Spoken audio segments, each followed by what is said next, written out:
निश्चित रूप से जो आज का विधेयक था वो बहुत ज़्यादा ज़रूरी विधेयक था और युवाओं से, हमारे आने वाले भविष्य से जुड़ा हुआ एक विधेयक था। और आज के जो विधेयक था उसके अंदर कोचिंग इंस्टीट्यूट्स की ज़्यादा बात थी।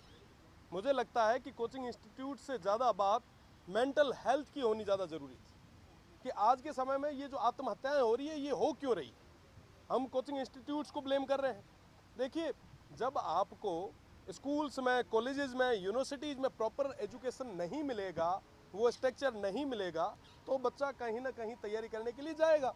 आज आईआईटी, आज जी, मेंस, नीट, तमाम तरीके के जो एग्ज़ाम्स हैं उनकी जो मेरिट है वो 99.9% तक रहती है। हर बच्चे को लगता है कि साहब मुझे उसमें सेलेक्ट होना है। 1000 जनों में 100 लोगों की पोस्ट होती है और उस कंपटीशन के लिए रात और दिन व्यक्ति मेहनत करता है, हमारा युवा मेहनत करता है। और आज की डेट में मुझे कहते हुए बड़ा दुख होता है कि साहब एक युवा जो है वो हंसना भी भूल जाता है, खेलना भूल जाता है, सामाजिक जितने भी रीति रिवाज परंपरा है उससे धीरे धीरे दूर होता जा रहा है और कहीं ना कहीं एक डिप्रेशन के कारण वो कई सारे कदम उठा देता है। मुझे ये भी लगता है कि इसमें बहुत बड़ा कारण ये भी है कि साहब आज के समय में परिवार वाले दबाव बनाते हैं कि साहब कैसे भी करके आपको आईआईटी, जी, मेंस और जो नीट के एग्जाम्स है ये क्लियर करके आने, कंपटीशन एग्जाम को क्लियर करके आना।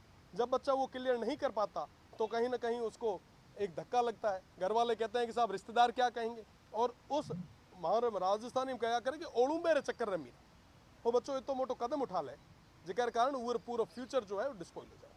आज आत्महत्याओं की जो ये बात चल रही है, मुझे लगता है कि मेंटल हेल्थ पे बहुत ज़्यादा काम करने की ज़रूरत है।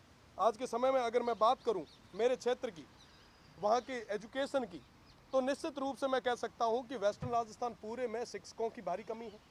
कॉलेजेस में, स्कूल्स में, हर जगह स्टाफ की बहुत ज़्यादा कमी है। आपकी जब नींव ही कमज़ोर हो गई तो उसके ऊपर आप बड़े बड़े इमारतें कैसे बनाएंगे।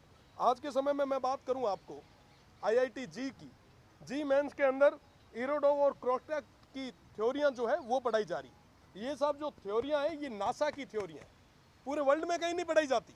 हमारे जो 12वीं क्लास के जो बच्चे हैं जो पास होके आते हैं उनको कहते हैं कि साहब आप ये थ्योरियां पढ़ो, और उस मेंटल प्रेशर के चक्कर में हमारे जो विद्यार्थी हैं वो कहीं ना कहीं ऐसे गलत कदम उठाते हैं। आप राजस्थान की विधानसभा में पहली बार आए हो और पूरे हिंदुस्तान के युवाओं के आइडल हो, और आज युवाओं को लेकर जो बिल आया है, आप युवाओं को क्या संदेश देना चाहते हो? मैं तो युवाओं को यही कहना चाहूँगा कि पढ़ाई लिखाई पे जोर देना चाहिए, पर ज़्यादा भी जोर देने की ज़रूरत नहीं है।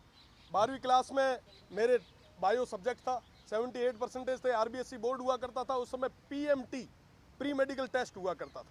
कई लोगों ने हमें भी सलाहें दी कि साहब जाके आप डॉक्टरी करो। मैं ये नहीं कहता कि साहब आप घर पे बैठो या हमारी तरह कहीं ना कहीं राजनीति में आओ।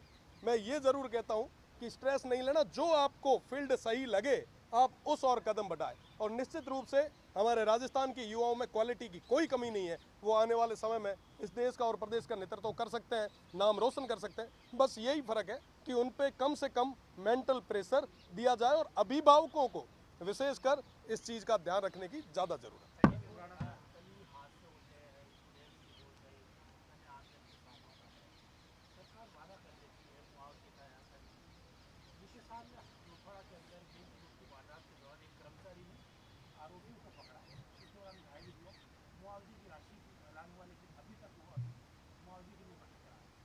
निश्चित रूप से ये एक अलग ही प्रणाली है और मुआवजे की जो घोषणाएं होती है, मुआवजा निश्चित रूप से मिलना भी चाहिए। वर्तमान में बात कोचिंग इंस्टीट्यूट्स को लेकर चल रही है, तो मैं कहना चाहूँगा कि कोचिंग इंस्टीट्यूट्स के ऊपर पाबंदी लगनी चाहिए, पर पाबंदी इस तरीके से नहीं कि उनको बंद करें। व्यवस्थित होनी चाहिए चीज़ें, सब चीज़ें जो मापदंड के अनुसार होनी चाहिए, पर साथ ही साथ हमारे यहाँ के बच्चे मुखर्जी नगर, राजेंद्र नगर के धक्के भी नहीं खाए। इसलिए हमारे यहाँ पे कोचिंग इंस्टीट्यूट्स को हमें मोटिवेट भी करना चाहिए ताकि यूपीएससी में और तमाम बड़े जो भी हमारे एग्जाम्स हैं उसके अंदर राजस्थान ज़्यादा से ज़्यादा आगे है। सर, एक सपा सांसद ने राणा संघा को लेकर टिप्पणी की, किस तरह से देखते हैं, किस तरह पूरे देश में आक्रोश है उनको लेकर? देखिए, सैकड़ों युद्ध लड़े थे उन्होंने, 80 घाव लगे थे तन पे, फिर भी व्यथा नहीं थी मन में।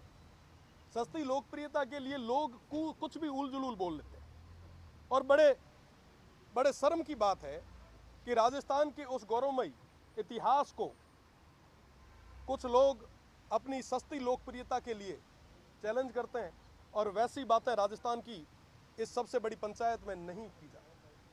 तो मुझे लगता है कि ये वाकई पीड़ा देने वाली बात है, और आने वाले समय में इन तमाम चीज़ों का मुंह तोड़ जवाब देने के लिए भी ये जनता तैयार है।